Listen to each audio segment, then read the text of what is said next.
Here we are on the front of our Keystone Sprinter 3670 FLS. We're going to do a technical walkthrough just like your technician did on the date of delivery and touch on the components of your unit. Now, if your brands differ, such as your refrigerator, air conditioner, you can find more information on those brands as well as these brands, a deeper dive on our YouTube channel for Great American RV, and look for the playlist HAPS Helpful Hacks.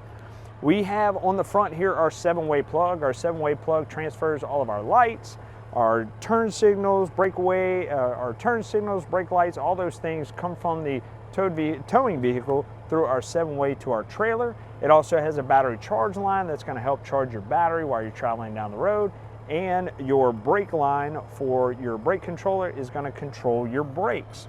Speaking of brakes, we have this cord right here. This is our breakaway line. This should be hooked anywhere on your truck except for the hitch head itself, because in the event that it breaks and goes with the trailer, this pin is not going to pull out. So the intention is if something fails here, this pin pulls out and it activates the brakes on the trailer to bring it to a stop. That is our safety cable right there. It's only going to work if you have a good 12-volt system on your camper, so it's important to make sure that we have a good battery on our system. That way that safety mechanism will kick in. Here in our front storage compartment, we'll start up top with our smart solar charge controller. We do have solar panels on our unit. This power comes from the solar panels to our charge controller and converts that energy to charging power for our batteries. If we ever want to disconnect that solar panel system, we can use this disconnect right here and turn that system off. Over to the right, we have our Lippert Tire Link prep cover. If we take that off and we purchase the Tire Link system, we'll have sensors and a transmitter that goes right here. This system is pre-wired for that system. You'll just have to purchase it and you can install it and have that upgrade. Here we have our main battery disconnect. This would literally disconnect your battery from your camper. So we want this off when we store our unit unplugged. That way it doesn't drain the power out of our battery when we're not using it. If we store our unit plugged in, we want to have this disconnect on. That way it is charging our battery while we are storing it, ensuring that we have 12 volts the next time we go to use it. Also, if we're camping, anything like that, generally it's power on. So only time you want it off is when you're storing that unit unplugged. This disconnect will not affect your solar disconnect up here. Your solar panel will still charge those batteries while this disconnect is off.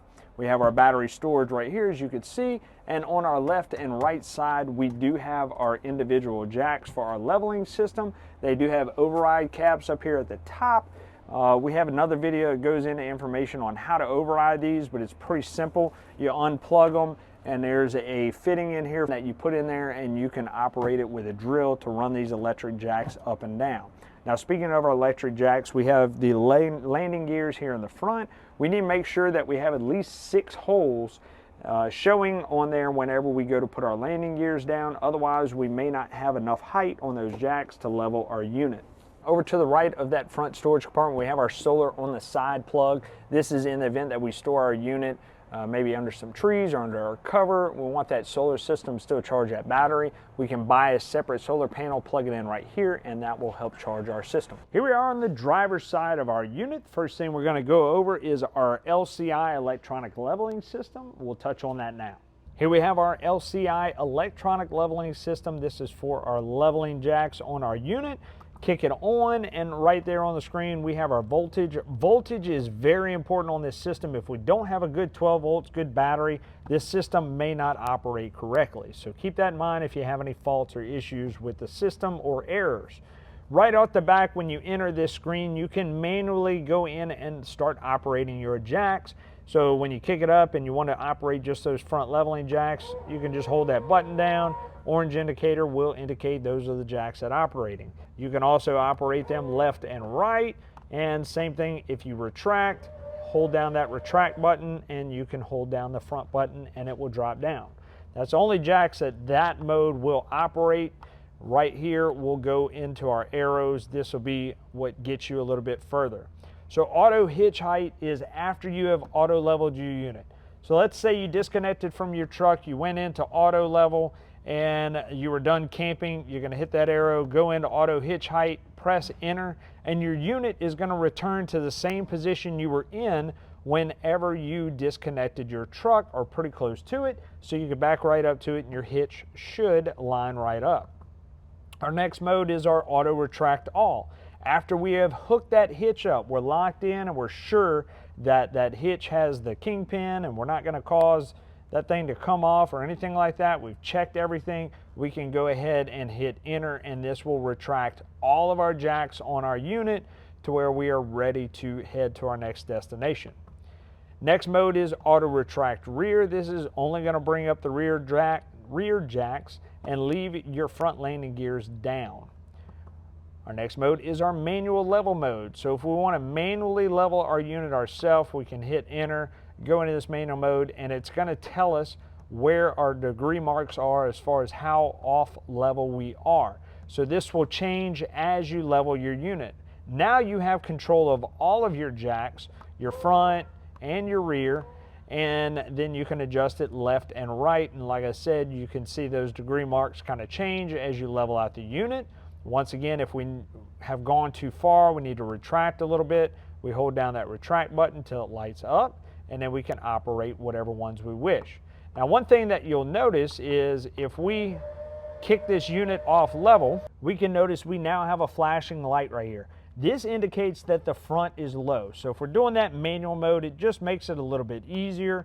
We go ahead and hold that button down. We can also notice our degree mark is climbing right there. And obviously we've hit 0 here. Now we have an indicator that is green. That's letting us know that the unit is level. Same thing on the outsides here. We have more red lights that will indicate if those angles are unlevel. If we hit it one more time after that manual mode, that brings us to our regular ready screen. The other option is we disconnect from our truck and we go straight into auto level. We just hold that button down and then it's going to go through auto leveling your unit. It's important we don't walk around in our unit during that period. We let it go ahead and level out until it says complete, or you may see this screen right here should have a green light in the middle. If you have any errors, then you'll have to assess that through the troubleshooting. LCI has great literature on what to do. We also have some other videos that go through some steps on that as well. We can also hook to our Bluetooth if we download the LCI One Control app, and we'll look in our compartment door for our password and everything. Once we've downloaded the app, we'll have to insert our VIN number as well as more information on your unit, enter that password, and we can hook to our Bluetooth and operate it from our phone as well. Next down the line, we have our slide outs. Every one of our slide outs on here is a cable driven slide, signified by the cables you see on the side of your unit. You'll see one on the side, one on the bottom, and one on the top on each side. We do have another video that goes over cable driven slides if you want more information on that and how to override them in the event they don't operate. Next thing on our list is our propane tanks. We'll have tanks on either side. We'll see a single regulator on this side, and we'll have a dual propane regulator on the other side where those two tanks connect together. Now, the idea is you have both of your tanks on. That regulator has a little indicator on it where you can choose which tank you want to feed off of. In the event that tank runs dry, it'll give you a red indicator, but it will automatically swap over to that secondary tank so you don't lose gas in the process. Once both tanks run dry, that's it. You can swap over to that other tank and fill the empty one and proceed. You also find on your compartment door for your propane tanks information on that level up system, giving you instructions on how it works. You'll also find the password and everything on that door, as well as a QR code for more information on that. You can download the app and hook it to your Bluetooth. Behind that, you'll find your pass-through storage. You'll find the override cranks for your spare tire. In that compartment behind there, you'll find your convenience center with all of your water and cable fixtures. We'll go over that now. All right, so here we have our convenience center. We can see up here at the top, we have a quick connect for that blue coiled hose. We'll put a spray nozzle on it, have hot and cold water. We have our key TV system right here. That system is powered on, indicated by that blue light right there. We have our satellite hookup. So if we have a tripod satellite or a roaming satellite that we set up outside, we can run that cable into here, and then a cable from the interior key TV system to our DirecTV or Dish Network receiver, and then HDMI out to our TV to be able to have satellite service. We have our cable hookup right here. So if our campground has cable, we run that in here, hook it here, and then a coax from that cable antenna hook up on the inside to our TV, and we can scan for channels for cable. Now we'll also see this little plug up here. This is for our rooftop satellite. If we decide to have a rooftop satellite installed, that coax is already ran, and you can just plug it into that satellite port. Now here we have all our different functions for how we set up our unit as far as the water goes. We have our dry camping mode right here. Our dry camping is if we are pulling from our tank, our fresh tank system. So before we get into that, we want to talk about our power fill. So we have the onboard fresh tank system. In order to go into that power fill mode, we'll have to turn our fixtures like this. We hook up to our city water connection right here, turn the water on, and it's going to begin to fill that tank. We can monitor that by the panel on the interior. We'll go over that in a little while. And once we've filled that tank, and let's say we're out dry camping, we need water because we don't have a city water connection, we're going to go to that dry camping mode right here, turn those knobs to that setting, kick on the 12-volt water pump, and then we will have water out of that tank supplied to our fixtures. Now the next one is our city water connection. Our city water connection, obviously if we have a faucet hookup at the campground, we're going to hook it to that city water connection right here, and we're going to turn the valves to that position, and we turn the faucet on. That's going to supply water to our fixtures. Next mode is our winterize mode. Winter time, we're getting ready to winterize our unit so the water doesn't freeze in our lines. We have these low point drains right here. We'll open these up. We'll drain the water out of our system, and then we will go into winterization. Now there's more involved to this. You need to check your owner's manual for this particular unit, and we also have other videos on it, but this is the basics on how winterize works with these functions. So we're going to put it in winterize mode, which is this. We're going to hook a water hose up to this connection and put the other end in our winterization jug, which is RV antifreeze. We're going to kick the water pump on, and then that is going to send the RV antifreeze into our pipes. We turn our faucets on until we get that antifreeze coming out. Then we shut them off one by one. We want to fill our entire system with antifreeze so it does not freeze and damage any pipes. Our last option on here is siphon sanitize to tank via pump. This is to sanitize our fresh tank. We would do a mixture of water and bleach, and we would insert that into our tank via that siphon pump from our city water connection, fill that tank, and then we could also pump into our water lines on our unit and fill those up, and that would sanitize all of our lines. Supposed to keep it in there for about 4 hours. If you go to your owner's manual under sanitization, it will give you a lot more information on that, as well as recommended bleach to water mixtures that you can use to sanitize your system. As we talked about here, this is our city water connection. It's where we would hook that water hose up from a faucet to provide water to all of our fixtures or to fill our tank. We also have here our black tank flush. This black tank flush leads to a jet port inside your black tank to help flush out that system when you're dumping it. We'll go over more information on that when we get over to our tanks. Here at the bottom, that option to be able to run all of these lines into here. That way we can still shut our compartment door. Last thing before we hit our slide out, we find our 50 amp plug-in service. This is a twist lock. You'll pull this out, just turn it to the left a little bit, and it will slide out to put it in. Slide it in, turn it to the right, locks it in. You also have that retainer ring you want to put on there so it doesn't accidentally fall out. We know it's good and tight in there, no arcing. We want to hook this up first and then plug it into our power pole at the campground or our house. We also want to make sure that our ACs are off so it doesn't cause any surges to that appliance. Another thing you'll find if you look up under your slide out is a white valve with a little pipe on it. That is for your fresh tank system.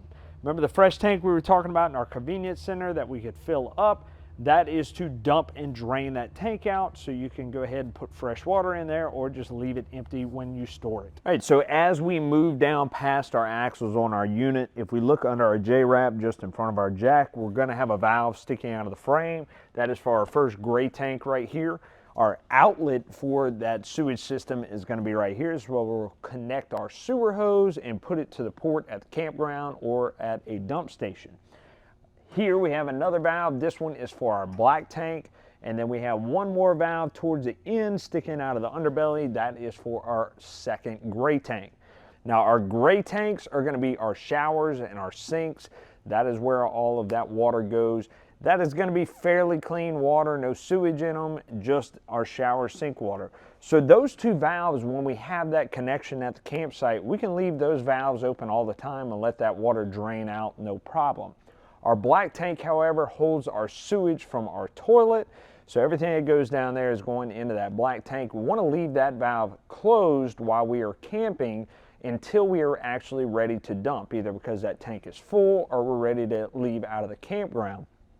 So from that point, once we have our hose hooked up, we can go ahead and pull that valve, drain out that black tank, let it all empty out, and that's where our black tank flush in our convenience center comes in. We hook a water hose up to that, we kick it on. Like I said, it's a spray port inside of that tank, and it's just going to spray towards this valve on this end. Now it's going to do a fairly good job at flushing that tank out, but it's not going to get everything out. You're still going to have stuff that kind of sticks to the wall. One thing that you can do is you can close this black tank valve for about 60 seconds and let that tank kind of fill up a little bit and flush it again. Do that a few times. That'll help wash some more of that debris out. You just need to be careful that you don't leave it unmonitored, because this can overfill into your unit coming out of your toilet. So make sure that you do that cautiously.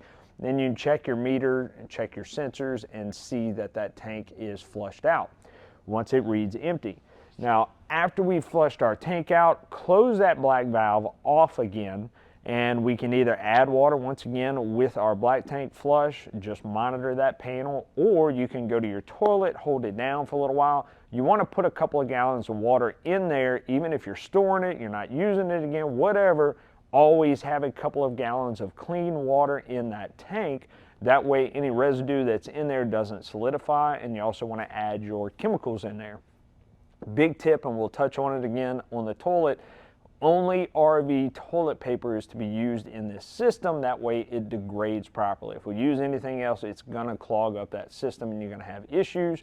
RV toilet paper only. On the back of your unit, once again, you are pre-wired with that backup camera system to go along with the tri-cameras. If you only want to put a backup camera on here without the two side cameras on there, you can certainly do that. Once again, you're pre-wired for the power there. And we have our receiver hitch back here set up and ready to tow. And you'll also find a 4-way plug sticking out under there as well for a trailer. Just know what that weight rating is on that hitch. You also equipped with a factory ladder on the back to gain access to the roof of our unit. We need to do this because after trips, you need to get up there and check that rubber. Any low-lying trees or anything that might have scraped the rubber and damaged it, we need to get on top of that real quick so we don't have any water entry. And we also need to check our sealant around all of our vents and our side trims. Same thing on the walls right here. We have silicone here around our lights, windows, anywhere where there was a hole put in the side of the unit or on the roof, we're going to have sealant around it. We need to check all these things every 60 to 90 days to make sure that it's being maintained properly. We don't have any peeling, cracking, or anything like that that could allow water entry. If we do, that is considered customer maintenance, so that would be on the customer to have to flip the bill for the damages. Manufacturers require every 60 to 90 days for those sealants to be checked and maintained. It's like changing the oil in your car, so we want to make sure we stay on top of it so it'll last for years to come. Here on the passenger side of our unit, we have our other propane tank. This is where that dual propane regulator is located for us to be able to select what tank we want to use as our primary tank, as well as the indicator on the inside that's going to tell you whether it is empty or full. We also have our pass-through compartment access here, and if you look in there, you'll have a cover on our in-command system. That is where our main board is. That is where our touchscreen and all those options that are on it, that's where the brains to all that is. You will have a Bluetooth option on there too, and we'll go over that a little bit more when we hit the inside. The in-command system does have an override on that panel. There's other videos Keystone and in-command has on that. We'll probably have one at some point on our YouTube channel. You can check that out. I don't suggest going in there and messing with anything unless you've read the information on that, on how to override. Also out here, we'll also have our Key TV system. Our Key TV We hooked it up on the outside over here. This is the output for it. So we have our TV out here we can hook up for satellite. That'll go to a receiver, and then from that receiver to HDMI, whether it be DirecTV or Dish Network, out to the TV. Then we have our cable and antenna port right here. That's a coax straight to the TV. Now what's unique about that Key TV system is if you are an old school camper, you know about the antenna boost on other brands. Key TV does not have an antenna boost button. There's no button we have to go push on and off when we swap between antenna and cable. So we can just automatically swap between the two and scan for new channels without having to worry about that option. If you don't know about the antenna boost button, don't worry about it. Key TV doesn't have it.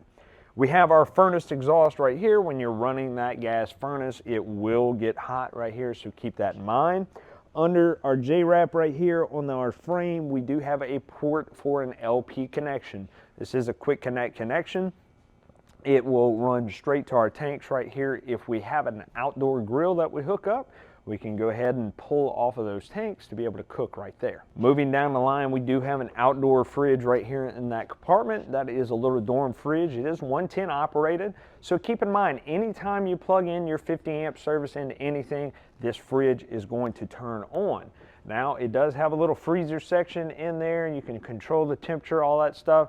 So I tell you, keep in mind it's going to turn on because when our fridge is on, it's going to cool, right? The freezer is going to freeze, and when we unplug it, it's all going to defrost. There's going to be water and moisture in there. We need to make sure we defrost this properly and wipe all that out. If we don't, the water can leak out of here and damage our wood cabinetry around it, and that's not going to be covered under warranty. So make sure we are defrosting that properly whenever we go to store our unit. Behind me here is our Girard tankless water heater system that's going to provide you with endless hot water. This is a gas operated appliance. Whenever you kick it on, it's going to start to exhaust out of the vent right here. It'll be a little warm, so keep that in mind, and it'll give you endless hot water. Now there is a control for that we'll go over whenever we hit the inside of the unit. Under your awning, you also have some outdoor speakers that'll be controlled by the radio on the inside.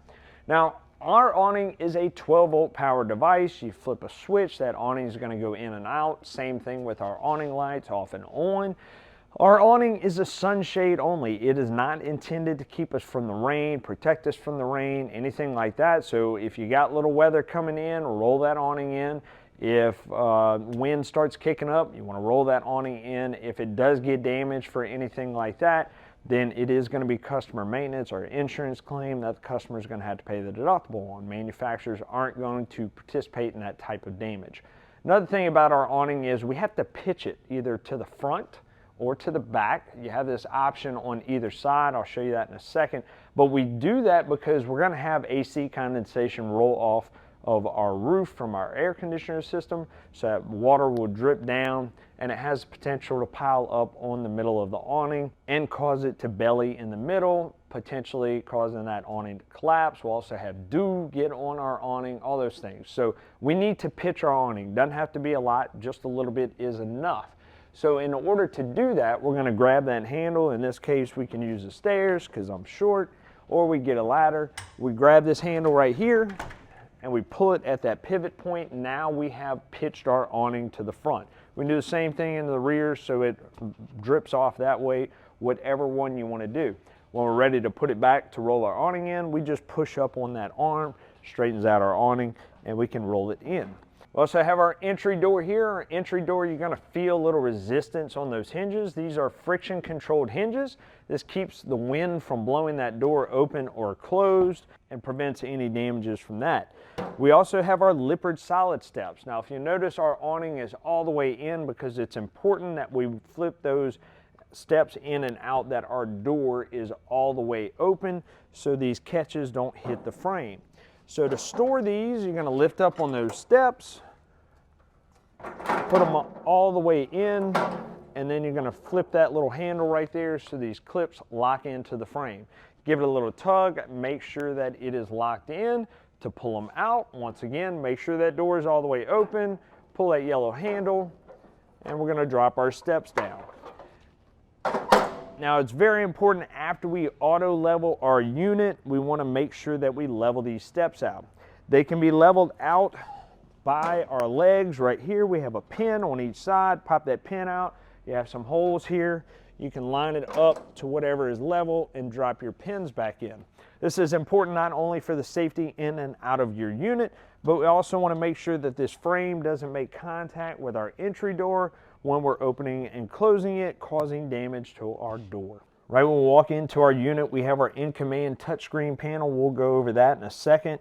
Right now we'll hit these switches. We have our heated holding tank system. This is for our fresh tank, gray tank, and black tanks. So those are all the tanks that are mounted in the underbelly. If we're reaching extreme cold temperatures, we want to kick these on, and it's a little heating pad on the tanks that's going to keep that liquid in there from freezing up. We also have a GFCI protected outlet. Forgot to mention that outside, those outlets are also GFCI protected. You'll find these all over inside and outside of your unit. If you have a sticker on there, it is GFCI protected, mainly for any wet locations. The main breaker for that GFCI outlet is going to be in your bathroom. We'll go over the information on that a little bit later. I have a couple switches here for lights. We're going to go over our Girard tankless water heater control as well as our touchscreen right now. Here we have our Girard tankless water heater control. We have our Celsius Fahrenheit button right here at the top left to swap between the two types of temperature. We have our on-off button, and we have our up and down that will change the temperature that we have set for our unit. Now, once we initiate our hot water, you'll see a couple of things happen. You'll see our temperature up here change to our output temperature, which is the temperature of the water coming out of our tankless water heater system. We'll also see a shower head icon at the bottom right. That shows that water is in use. And then we'll see our fan icon on the bottom left, lets us know that our tankless water heater system is initiating. Once we see the flame that pops up in the middle of our unit, that means that our system is actually heating that water, and we'll see that temperature begin to increase. Now, these systems only run for 20 minutes before going into a shutoff mode. In the event that you're still using hot water after that point, just turn the hot water off and turn it back on, and it will reinitiate and begin to heat water again. So here's our touch screen. If we hit our home button, we're going to see we have a passcode that we have to enter. The default code is 000, and we'll see our screen pop up. We have our meters for our tank system right here at the top. If we click on that, that'll give us all of our tank options and what our levels are at. If we go into our slides and awnings, we can run all of that in and out. This includes our awning for all our cable slides. It has the buttons for those. We go into our lights. We have our main lights, bedroom lights, and awning lights. Not all of your lights are going to be on this panel. Some of them are going to be controlled by switches, so keep that in mind. We also have a little cheat light right here. Quick, we can go click that, and that'll shut off any interior lights. We have our climate control. This is for our AC system and our heat. So our main AC, of course, is going to be in our living room area. When we hit that button, the first time it's going to bring us to our fan mode. Our fan mode is only going to just move air through our unit. It's not going to cool us off or anything like that. We have our options for low and high, and then once again, just circulate air through our unit. Our next mode is going to be our cool mode. Our cool mode is actually going to obviously cool air in the unit. We have our set point here, which is what we have the thermostat set at, and then our zone is going to be our actual room temperature in that area. We also have our options for fan. Auto is going to shut that fan off whenever the compressor shuts off. When the compressor kicks back on, ready to cool the unit, that fan is going to run and be on. So it'll be off and on according to how that AC is running. Our next option is low and high. That means our fan is going to stay on all the time, regardless if that compressor is on and cooling the unit. So to change our set point that we have over here, we just hit our arrows there on the right, and we can change our set point for the AC. Our next mode in our main AC is going to be heat. Now this is going to operate our gas furnace. Remember the furnace we talked about outside with that exhaust. We need to make sure our propane is on, and it is going to run our set points are the same up and down. We have our set temperature, our actual temperature, and then our fan is not going to do anything. We need to leave that on auto, and it's fine because that furnace fan only has one speed. Now if we hit that one more time, we do have an auto mode. So if we set our temperature at 67, if you're like down south where we have random 58 degrees here in the morning, it'll be 70 later on. We can go ahead and hit it at 67 degrees. The furnace will kick and bring it up. As the day warms up, it'll swap over to the AC and it will begin to cool off our unit and keep that temperature at 67 degrees. If we want that system off, we click it one more time and it goes off. We can also set a scheduler for our thermostat just like we can on the newer thermostats back at home. We can just click that button and we can go ahead and personalize our settings for our HVAC system. Now we do have a second AC on this unit, so our bedroom AC, it is going to kick on and function just the same way, but it is only going to have a fan and cool mode, no heat in there. Your main heat is just going to be in that living room area, and that's the only one that will run that. Our next option is settings. In settings, there are a few things we'll touch on here. We have our Bluetooth option. We can download the in-command app and we can pair that to our phone and operate some of these devices from our phone. We can see what connected devices are on there and edit that. We also have our Wi-Fi option. If we hook it to Wi-Fi, we can have that system hooked up. We have our passcode.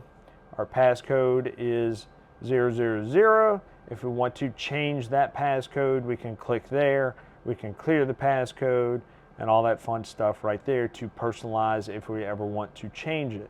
Now from there are certain ones that I suggest not going into, like our floor plan and so on. We can go into notifications. Notifications is a good one. If our battery level reaches a certain low level, we can go ahead and be alerted by that. Our fresh tank system starts getting low, we can be alerted by that. Our black tanks and gray tanks get to a certain level of full, we can be alerted by that, so we know what those conditions are. Once again, moving down the line, we have calibration. Wouldn't go into that. Brightness, we can adjust how bright we want the screen to be, and we can also go into our date and time and adjust that as well if we wish. We also have languages and administration. Now, I wouldn't go into those other options unless you're on the phone with Keystone or In Command or a certified technician that really knows the system. Before I went into all those options, I would just leave them alone. Better to not even know that they're there, right? Because you can mess up more stuff than you can help. We also have another cheat down here at the bottom. This is going to tell us what our battery voltage is. If we look at this, we see 13.6. That means our batteries are charging from our converter. That converter is essentially just a battery charger. Whenever we're plugged into our 50 amp service anywhere, then that system is going to kick on and it should be charging your batteries. Otherwise, we're going to see our real-time voltage of our battery. Let's say we're inverting, we're using that battery voltage, and we'll see it start to drop down, and we'll know that we need to plug or charge our batteries up. Here we have our water pump. If we click on that, our 12-volt water pump will kick on. This pulls water from that fresh tank system that we filled up to be able to provide water to our fixtures on the inside. Now, if we're hooked to a city water connection or our fresh tank is empty, we want to make sure that water pump is off, otherwise it will burn it up. Moving on, in our kitchen area down at the bottom here, we do have our 110 and 12 volt control center. This is where all our 110 breakers are going to be for all of our appliances like our microwave, our air conditioner, stuff like that. We'll go here if those things aren't working. We'll check these breakers first, then check our main power pole outside. We also have 12 volt fuses right here for things like our awning, our refrigerator, our lights. All those are 12 volt components, and we want to check these fuses to see if any of them are blown. They're all labeled so you can be able to identify which ones are which. Now behind me we have our Furrion residential refrigerator. It is a 12 volt refrigerator though, so keep that in mind. It'll run off of 12 volts only. We have a little screen up here at the top. If we touch one of the words, it will light up and it will give us a degree temperature of our fridge and our freezer of what we are having them set at. And if we hold down on the actual lock word itself for about 3 seconds, it unlocks to where we can adjust that. Now, if we tap on the word fridge or freezer, of course, it will adjust that temperature. If we hold down function for a second, it will go into what's called vacation mode. That vacation mode actually is a conservation setting on our unit This helps conserve energy. So if we are unplugged off of our shore power and only using 12 volts on our system, it will help conserve the power on that function and not use as much. So think of it as more of an off-grid mode. They call it vacation mode, but it's off-grid is what I would call it, where we're trying to conserve that 12 volt power. We also have, if we hit that again, we have our super freeze mode and our super fridge mode. This will actually kick that compressor up a notch to where it will freeze our freezer a little quicker and cool our refrigerator off a little quicker. We hit it a couple times and it will do both modes or each individual mode. It's pretty much everything as far as functions on our fridge. We have all our storage and everything on the inside. One thing we need to remember, just like our outdoor refrigerator, anytime we shut this system off, we need to defrost and clean everything out. Make sure we get all the water out of there, because if this does drip out and get onto our floor or our wall, anything like that, it's going to damage those wood components, and it's going to be considered customer maintenance. So make sure we're defrosting and cleaning all this out. Also, it helps reduce opportunity for mold and mildew in that fridge. In our kitchen area, we do have our microwave, 110 operated. It does have a vent fan and a light up here to be able to ventilate while we're using our cooktop. We do have a glass cover over here to give us more counter space. This is also the way it needs to be while we're traveling, so this glass doesn't fall down and break. When we do use our 3-burner stovetop, we need to flip that glass up. We choose the burner that we want, and we want to turn it to that flame icon right there, and then we're going to hit our striker. Our stovetop will light up, and we should have a nice blue crisp flame. We want to make sure our propane is on, obviously, whenever we operate this. Now, we're talking about propane before we go operate things like our tankless water heater or our furnace. We want to come to the stovetop first and bleed any air out of our system. Now, if you had your propane on a long time since you last camped, whatever, you don't have to do this. But generally, whenever you store your unit, you're turning your propane off. Now, what happens is that propane is going to dissipate out of the line. You're going to end up with air in your system. Or let's say you just change your tanks out. You're going to end up with air in your system. So I always suggest to customers, as soon as you pull your unit out of storage, you get to the campground, go turn that propane on, and then come over to this stovetop, do exactly what I did, light your burner, light 2, light 3, whatever, and just keep cranking on that igniter until they light, and burn that air out of that system. It's going to be kind of orange and poppy at first, but you want that nice crisp blue flame. Then go operate things like your furnace and your tankless water heater. Otherwise, you have the opportunity for it to go into a fault mode. Then you got to reset it, do all that stuff. If you can burn that air out first, less likely that you're going to have that issue. Now, it's also going to make our oven a little bit easier to light, but not much for the first time. Once again, we're going to have air in our system. Our oven's going to be a little harder to light, so we can use the option of cranking it right there, or we can get a long stem lighter for the first time we do it. But to initiate that oven, we're going to use our knob on the right. We're going to turn our flame over to our arrow, and we're going to hold that button down. Hold that button down, and we hit our igniter over here until that pilot actually lights. We can stick our head down here and we see under that bottom tray if that pilot has lit. Once it's lit, keep holding this button down, and for another 30 to 60 seconds, you're warming up the thermocouple at that point and letting it know that it's lit. Once you've done that, you want to go ahead and then you can release that knob and turn it to whatever temperature you want, and then you should see that burner tube light up.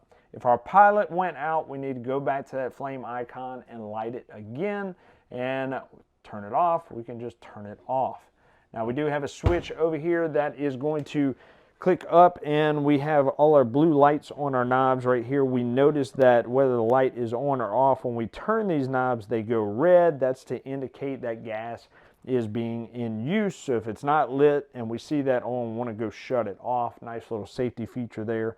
If we click it down, it lights up our oven as well. Now, behind me in the kitchen, we do have a GFCI receptacle right there. This is one of our main receptacles for that GFCI. You'll notice 2 buttons on it and a little light. The 2 buttons are our reset button and our test button, and the light is indicating whether that system is operational or not. In this case, on this one, it is a green light. That green light indicates green is good to go. So that means our receptacles are working and everything is good.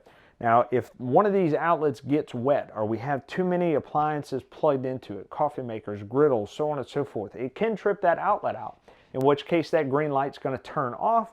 We'll go and hit the reset button and that system should turn back on. If it trips right off the back again, go unplug some of those appliances, try it again, check the outlets, make sure there's no water in them, anything like that, and then we can go ahead and try it again and then plug those appliances in one at a time. We may have too many on there. That test button is if we ever want to test that receptacle. We click that button and it's going to trip that outlet. The light will go off, you hit reset, and that system will reset. For our living room area, of course, we have our TV system, and it does have the Key TV satellite and cable antenna port right behind it to be able to hook up our options for TV.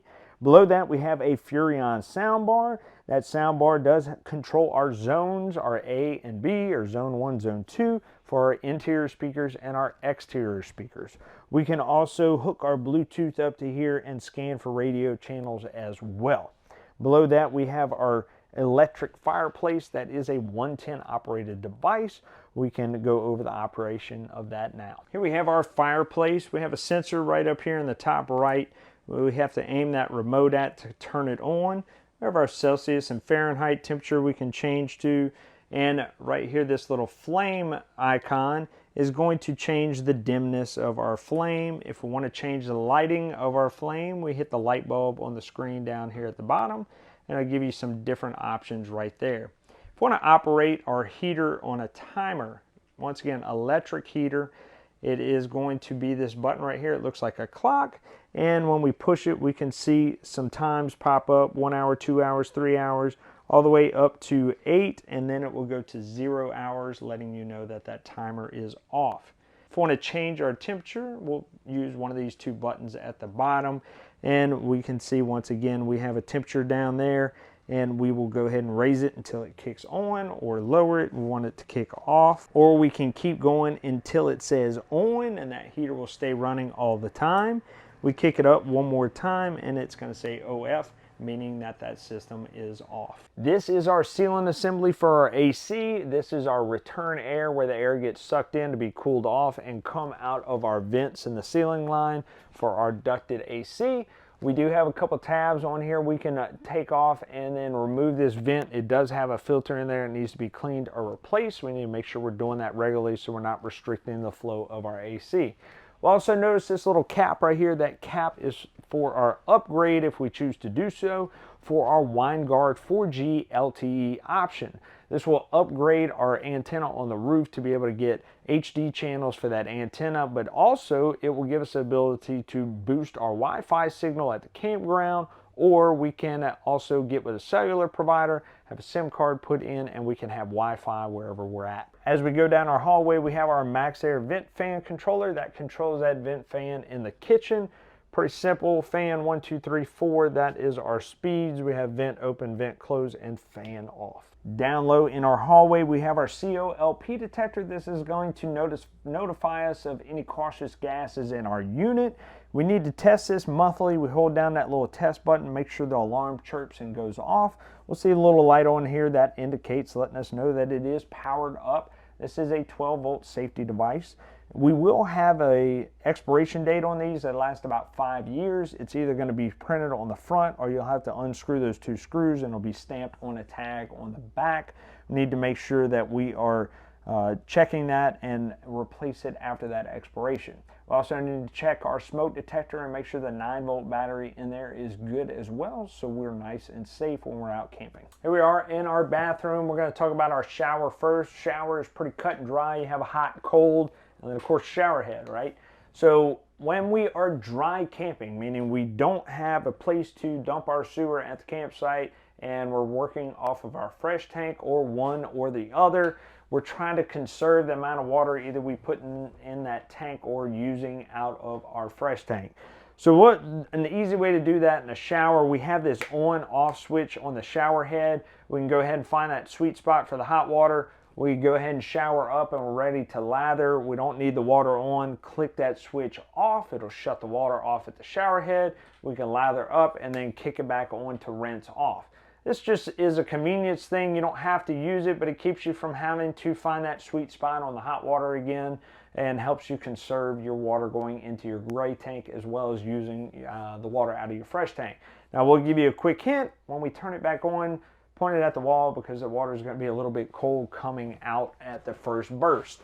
On our shower doors, we also have those travel latches on here. We want to make sure we're putting that on whenever we're in travel so these doors don't crash and break. And we have our toilet right here. So our toilet, two things, right? We're using it for number one and number two, liquids and solids. So for our liquids, number one, hit that pedal down at the bottom, flush it down.